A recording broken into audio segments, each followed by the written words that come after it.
ప్రియులారా, అగ్ని వంటి మహాశ్రమలు మీకు సంభవిస్తే ఏదో ఒక వింత సంభవించినట్టు ఫీల్ అవ్వకండి.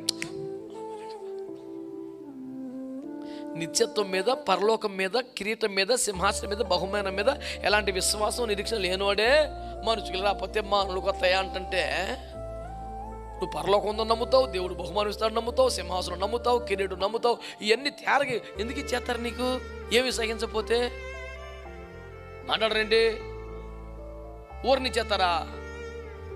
ఆదివారం కేవలం చర్చకొచ్చి క్రీస్తుకు ఒక సాక్ష్యం చెప్పకుండా, ఆయన పేరట సువార్త ప్రకటించకుండా, నా ఆత్మ సంపాదించకుండా, దేవుని రాజ్యం కోసం ప్రయాసపడకుండా, ఆయన నామ నిమిత్తం నిందించబడకుండా, హింసించబడకుండా, అసలు రూపాయి సువార్త చేయకుండా, ఒక ఆత్మకు సాక్ష్యం పంచుకోకుండా, పరలోకము నా దేశము వెళ్ళిపో.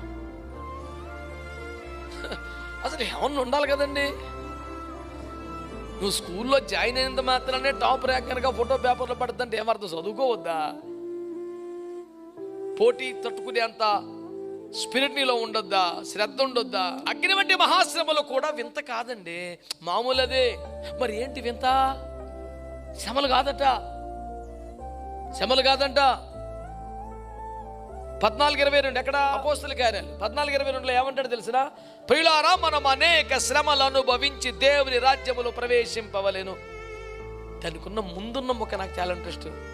అప్పుడు పౌలు వారి మనస్సులను దృఢపరచి,